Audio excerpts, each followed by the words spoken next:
नहीं गुरुदेव, नहीं।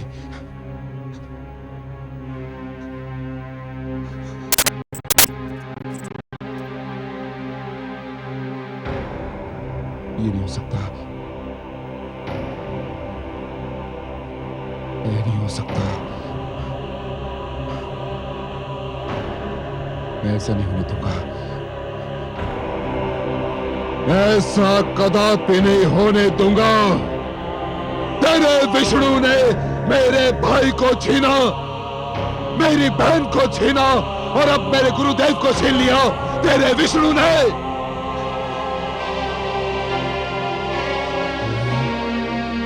अब तक केवल इसलिए बचता रहा क्योंकि मैंने तेरे वध का कार्यभार दूसरों को सौंपा।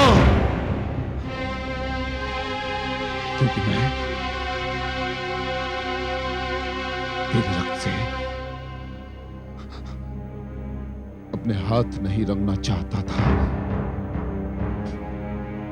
किंतु अब ये अशुभ कार्य मुझे स्वयं करना होगा। नहीं, स्वामी छोड़ दीजिए मेरे पुत्र को। हट जाइए। नहीं स्वामी, नहीं। हट जाइए। नहीं।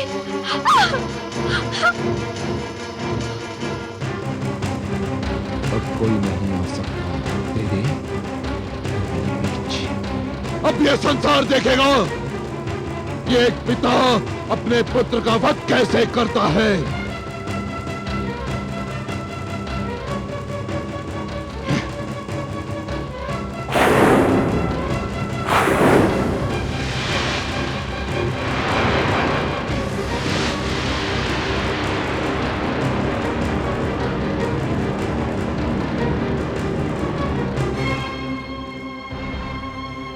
मैं इस आसुरी खड़क से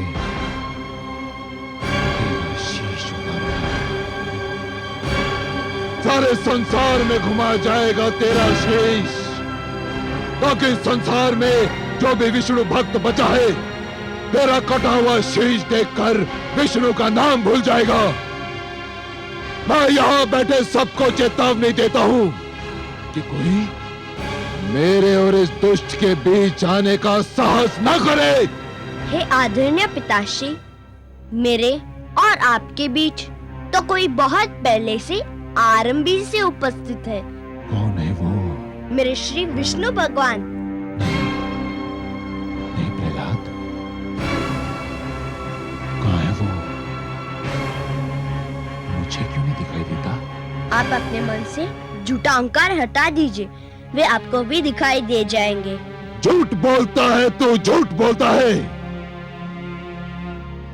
तेरे विष्णु में इतना साहस नहीं कि वो मेरे भगवान हिरण्यकशिपु के समीप आ सके। समीप नहीं पिताश्री, वे तो आपके भीतर भी है, बस आप देखने का प्रयत्न नहीं करते। तू रोक ले अपनी जीभ, अन्यथा सबसे पहले मैं तेरी जीभ काट कर फेंक दूंगा, जिस पर तू बार बार मेरे भ्राता श्री और बहन के हत्यारे का नाम ले रहा है। आप जीभ काट देंगे तो मैं मन ही मन उनका नाम लूंगा। मेरे विष्णु के लिए स्मरण ही पर्याप्त है। वे हर मन में है, कण कण में है। अच्छा, तो तेरा विष्णु तेरे मन में है, हर कण में है।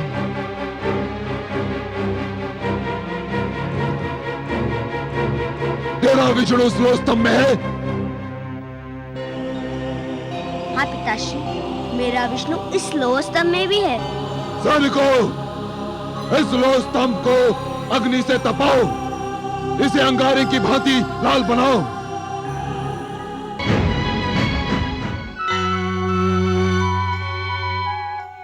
विष्णुलोक में आपका स्वागत है आदि प्रजापति। हे लक्ष्मी नारायण, रोकिए, इस नरसिंहार को रोकिए, नहीं तो अनर्थ हो जाएगा। आप ही कोई उपाय बताइए ब्रह्मा जी। मेरी समझ में नहीं आ रहा है। मैंने प्रहलाद के भाग्य लेख में उसे हिरण्यकशिपु के हाथों मारा जाना नहीं लिखा है। दूसरी ओर मैंने हिरण्यकशिपु को भी ऐसा वरदान दे रखा है कि वो मर नहीं सकता। इसीलिए मैंने सदैव यही कहा है, हे ब्रह्मा, कि वरदान देने से पहले यह अवश्य सोच लेना चाहिए कि वरदान किसे दिया जा रहा है, क्यों दिया जा रहा है। जिसे यह वरदान दिया जा रहा है वो व्यक्ति इस वरदान का पात्र है भी या नहीं, और यदि है भी तो क्या वो उस वरदान का उचित उपयोग करेगा या नहीं। वो उस वरदान को आत्म सुख का उपहार मानेगा या दूसरों को दुख देने का शस्त्र। हे ब्रह्मा, जिस प्रकार शिशु के हाथ में खड्ग थमा देना अनदेखे संकट को निमंत्रण देना है, उसी प्रकार एक दुष्चरित्र व्यक्ति को वरदान दे देना अपने लिए और सृष्टि के लिए घातक घटनाओं को निमंत्रण देना है। आप सत्य कहते हैं, पर धनुष से बाण निकल चुका है। वरदान तो मैं दे चुका हूं, अब क्या हो सकता है। आपको कुछ तो करना ही होगा। मेरे वरदान के अनुसार हिरण्यकश्यपु न दिन में मर सकता है न रात में, न घर के भीतर मर सकता है न घर के बाहर, न धरती पर मर सकता है न आकाश में, न कोई पशु से मार सकता है न मानव अथवा देवता, न कोई अस्त्र उसकी मृत्यु का कारण बन सकता है और न ही शस्त्र।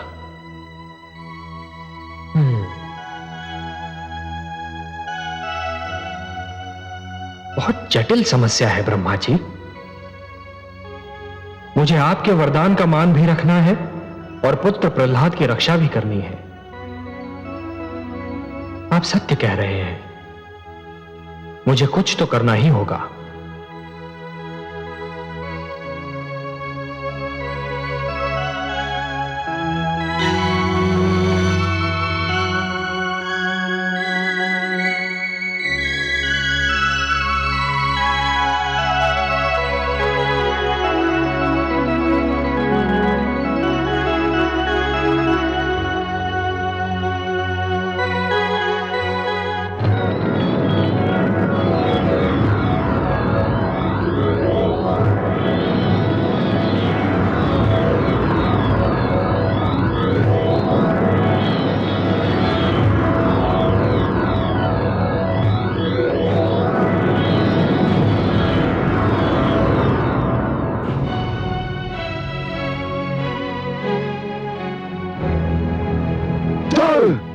नहीं स्वामी, मत ले जाइए मेरे लाल को, छोड़ दीजिए उसे, क्षमा कर लीजिए, मत ले जाइए उसे, क्षमा कर लीजिए स्वामी, मत ले जाइए, मत ले जाइए, मत ले जाइए।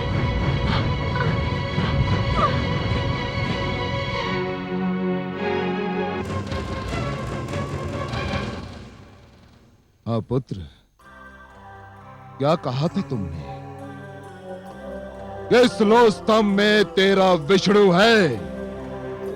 यदि इस लो स्तंभ में तेरा विष्णु है तो जा गले लग इसके, जा।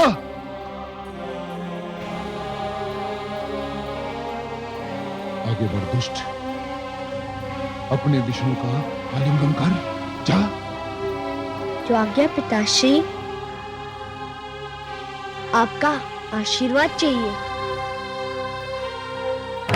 ओम नमो भगवते वासुदेवाय। ओम नमो, ओम नमो।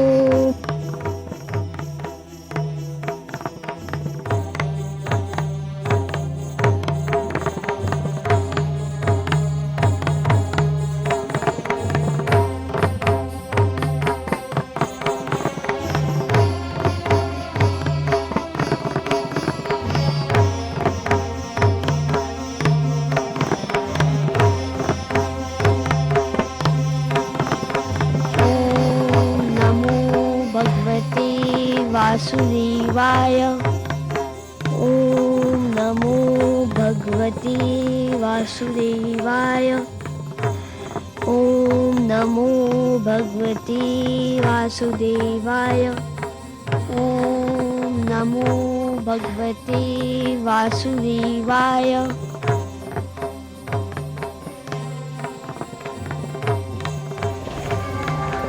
मैं अपने विष्णु के गले लग गया पिताश्री। धूर्त कपटी, अवश्य तेरे पास मायावी शक्तियां हैं जिसकी सहायता से तूने इस लो स्तंभ को ठंडा कर दिया। सैनिकों, बांध दो इसे इसी खंबे से। आज मैं इसके प्राण लेकर ही दम लूंगा। बांध दो इसे।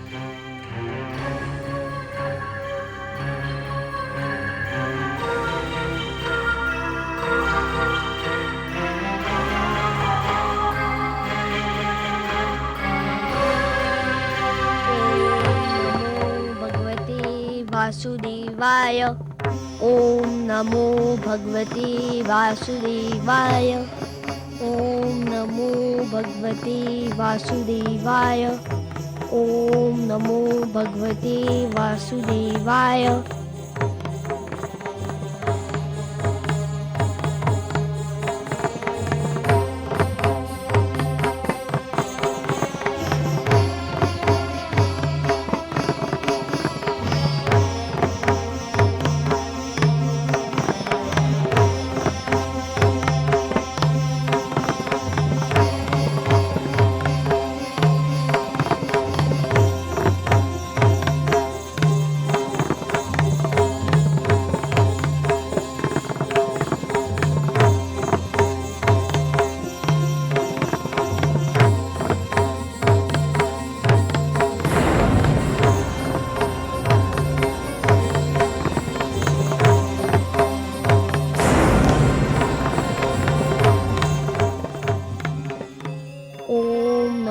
भगवते वासुदेवाय।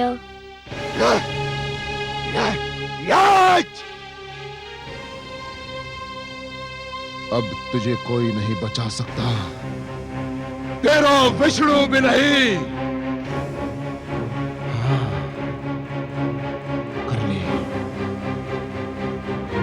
कर ले अपने विष्णु का मन भर के स्मरण कर ले। यदि तेरे कथनानुसार इस स्तंभ में विष्णु है तो उसे कह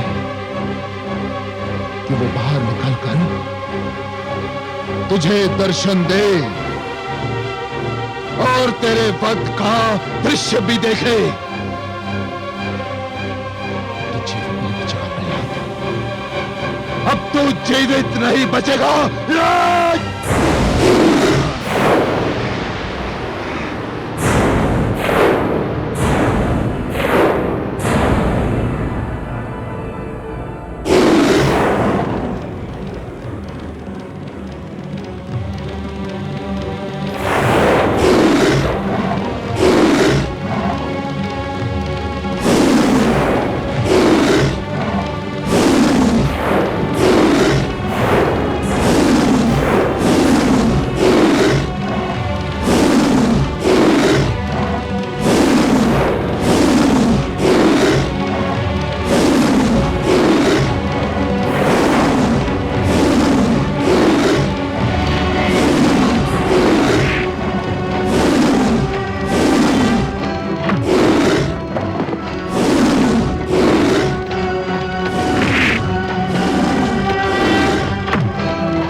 मत आना, आगे मत आना तू।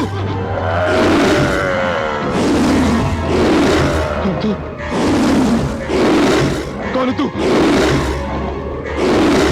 आगे मत आना, आगे मत आना तू।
छोड़ दे मुझे, छोड़ दे।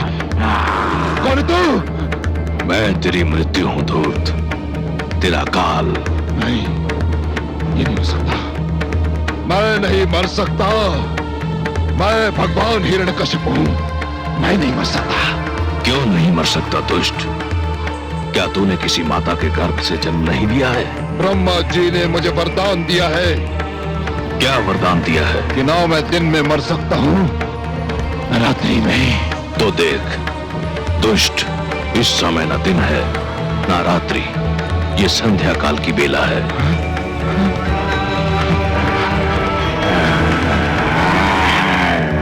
ना मैं घर के भीतर मर सकता हूं, न घर के बाहर। तू न घर के भीतर है न घर के बाहर, तू इस समय चौखट पर है।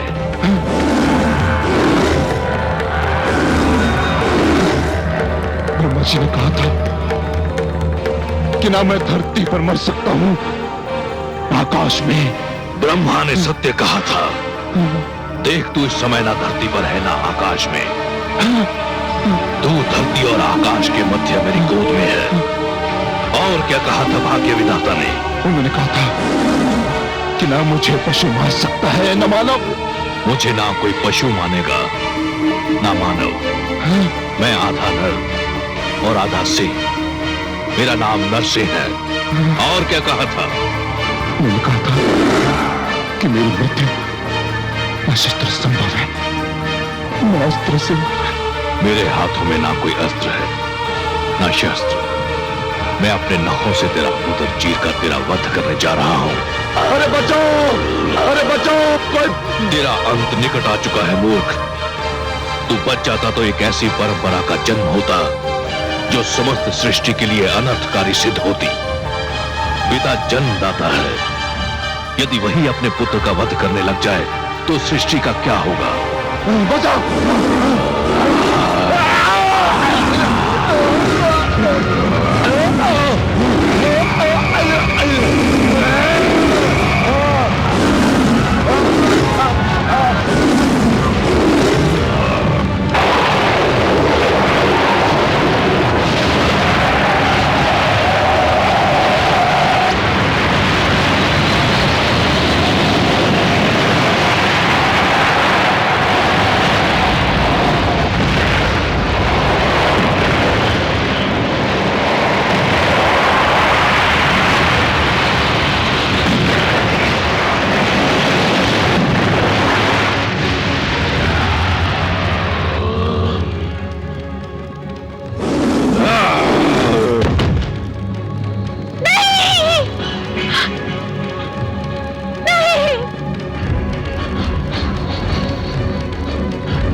पापी, महापापी, अधर्मी, तूने मेरे भक्तों, संतों, महात्माओं और सत्य के पथ के पथिकों का जीवन संकट में डाल दिया था।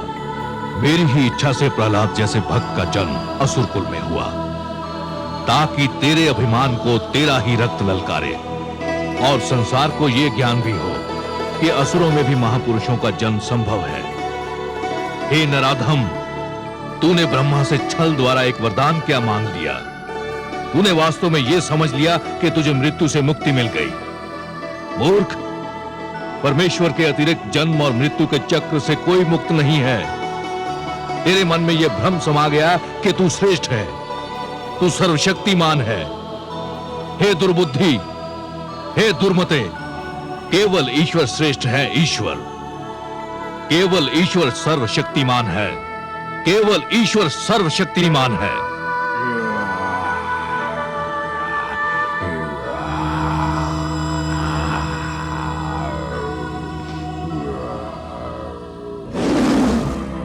शांत हो जाइए हे विश्वेश्वर, शांत हो जाइए। नहीं, आज संसार को यह ज्ञात हो जाना चाहिए कि परमेश्वर की शक्ति को ललकारने वालों का क्या परिणाम होता है।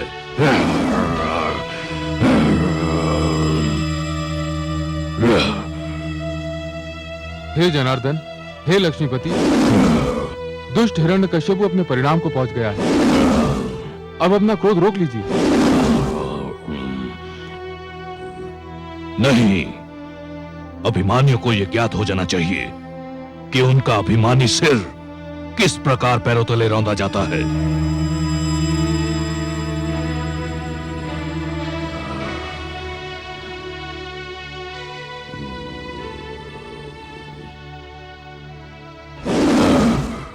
हे वासुदेव, आपने न्याय कर दिया है। हिरण्यकश्यपु के शरीर के साथ उसका अभिमान भी ठंडा पड़ चुका है। अब अपने प्रकोप को समेट लीजिए, नहीं तो समस्त सृष्टि उसकी चपेट में आ जाएगी। इस पापी ने स्वयं को ईश्वर कहा था, स्वयं को सर्वशक्तिमान कहा था, मेरे भक्तों को कष्ट दिया था। देख ले, आज समस्त संसार देख ले कि स्वयं को ईश्वर कहने वाले, स्वयं को सर्वशक्तिमान मानने वाले किस प्रकार धूल में मिला दिए जाते हैं।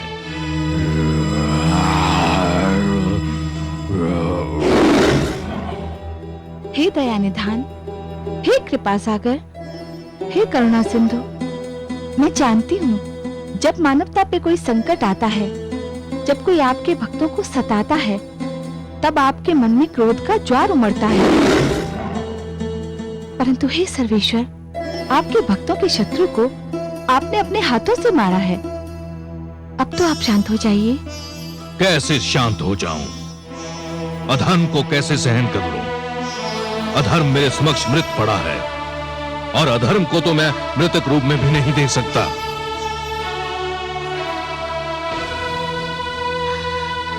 पुत्र,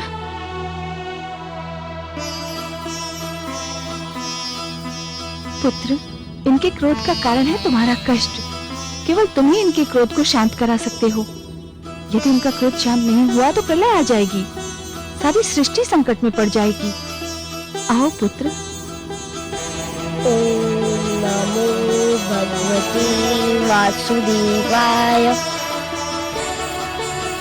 हे मेरे वासुदेव, मेरे विष्णु, मेरे मन में जन्मी से आपकी जो छवि बसी है वह बड़ी सुंदर, बड़ी कोमल, बड़ी मनमोहक है। मैंने हर पल उसी छवि को पूजा है। हे जगदीश्वर, मुझे आपके इस विकराल रूप से डर लग रहा है।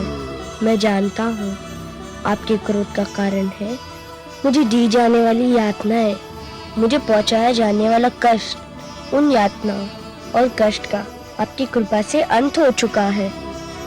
हे वासुदेव, विश्वास कीजिए, मैंने आपसे अपने भाई अल्लाद और गुरुजन शंडर अमर के जीवन की भिक्षा अवश्य मांगी थी, परंतु पिताश्री के जीवन की भिक्षा कदापि नहीं मांगूंगा। वे आपके बैरी थे, आपने न्याय कर दिया। अब आप शांत हो जाइए और मुझे अपना वह मधुर रूप दिखा दीजिए जो मेरे मन में बसा हुआ है। हे वासुदेव, मेरी विनती सुन लीजिए, मेरी प्रार्थना स्वीकार कर लीजिए।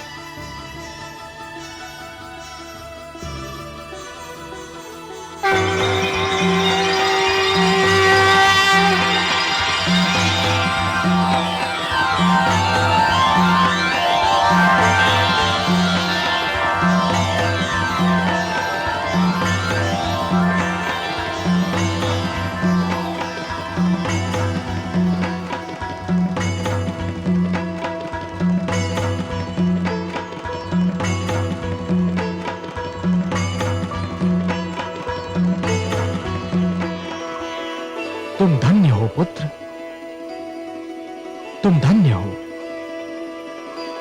तुमने असुरों के बीच भक्ति की सुगंध फैलाई। तुमने दानवता के अंधकार में सत्य का दीप जलाया। तुमने असभ्यता की इस कीचड़ में सभ्यता का कमल खिलाया। तुमने इतनी छोटी आयु में मेरी राह में इतने सारे कष्ट सहे, परंतु अपने धैर्य का साथ नहीं छोड़ा। तुमने सबको यह दिखा दिया कि एक गुरु कैसा हो, शिष्य कैसा हो, शिक्षा कैसी हो।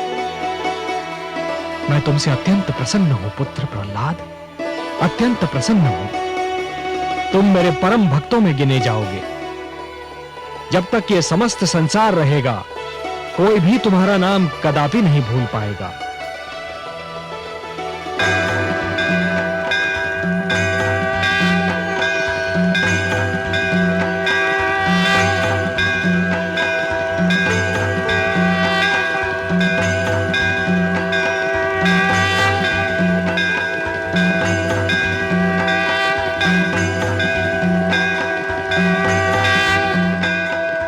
पद्मनाभ, हे वासुदेव, आपको कोटि कोटि प्रणाम। आपकी कृपा से पुनः एक बार सत्य की विजय हुई, पापी का अंत हुआ, पाप का नाश हुआ। मानवता की सबसे बड़े शत्रु हिरण्यकशिपु को आपके हाथों मोक्ष प्राप्त हुआ। महादेवी, मानव मेरी सबसे प्रिय रचना है। यह धरती तो मुझे स्वर्ग से भी अधिक सुंदर लगती है। इसलिए जब भी कोई पापी धरती की सुंदरता को नष्ट करने का प्रयास करता है, जब भी कोई नराधम मानव को या मानवता को रौंदने का प्रयास करता है, तो मैं नृसिंह बनकर उसका वक्ष स्थल फाड़ देता हूं। मैं वराह बनकर उसका उदर चीर देता हूं, या फिर मैं मत्स्य बनकर उन दुराचारियों को जल समाधि दे देता हूं। आपकी इस कृपा के लिए मानव और धरती के साथ साथ मैं भी आपके आभारी हूं कमल नयन। जिस प्रकार आपने पुत्र प्रहलाद की रक्षा की, सारे संसार की माताओं की ओर से मैं आपको धन्यवाद देती हूँ। महादेवी, जिस प्रकार संतान को दूध पिलाने के लिए किसी माता को धन्यवाद नहीं दिया जाता, जिस प्रकार परिवार का पालन पोषण करने के लिए पिता को धन्यवाद नहीं दिया जाता, और जिस प्रकार फल देने के लिए वृक्ष को धन्यवाद नहीं दिया जाता, उसी प्रकार अपने भक्तों की रक्षा करने के लिए मेरा भी धन्यवाद देने की कोई आवश्यकता नहीं है। महादेवी, मैं तो पिता हूं, सर्वेश्वर हूं, और यह समस्त विश्व मेरा परिवार है। भक्त प्रहलाद तो मेरा एक महान भक्त है महादेवी, और अपने भक्तों से मैं इतना अधिक प्रेम करता हूं कि कदाचित स्वयं अपने आप से नहीं करता। सत्य है कमल नयन, इसीलिए तो हिरण्यकशिपु पर आपके क्रोध का स्मरण करके मुझे अभी भी रोमांच हो रहा है। महादेवी, एक पापी, एक अत्याचारी कभी भी मेरी दया का पात्र नहीं हो सकता। हिरण्यकशिपु के पापों का घड़ा मेरे भक्तों से रक्त से भर रहा था। कोई भी दिन ऐसा नहीं था जिस दिन उसने मेरे भक्तों की हत्या न की हो। जिस क्रूरता से उसने विष्णु नाम के बालक की हत्या कर दी, उसी क्रूरता से मैंने भी उसका वध कर दिया। आपको उस पापी के लिए कैसा भयानक रूप धारण करना पड़ा था? महादेवी, अपने भक्तों की रक्षा करने के लिए मैं कोई भी रूप धारण कर सकता हूं। जैसे आज नृसिंह अवतार धारण करके मैंने उस पापी हिरण्यकशिपु का वध कर दिया, जो स्वयं अपने ही पुत्र का वध करना चाहता था, केवल अपने पाखंड की रक्षा करने के लिए। अपने स्वार्थ, अपनी महत्वाकांक्षा के सामने वो ना तो राजधर्म को निभा पाया, न एक पति के धर्म को, और ना ही पिता के धर्म को। मैंने उसके वंश में प्रहलाद जैसे बालक को जन्म दिया। प्रहलाद, जिसका मुखमंडल देखकर स्वयं अत्याचार को भी दया आ जाए। परंतु हिरण्यकशिपु को दया नहीं आई। महादेवी, महादेवी, यह धरती मैंने ऐसे अत्याचारियों के लिए नहीं बनाई। यह धरती मैंने ऐसे हत्यारों के लिए नहीं बनाई। इस धरती की सुंदरता धमाके से उजाड़ने के लिए मैंने नहीं बनाई महादेवी। इसलिए आज मैं यह पुनः घोषणा करता हूं, परित्राणाय साधूनाम विनाशाय च दुष्कृताम धर्म संस्थापनार्थाय संभवामि युगे युगे।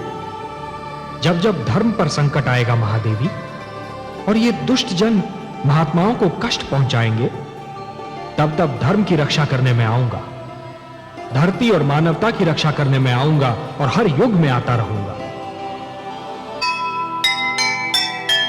होना ही था एक दिन अभिमानी का नाम।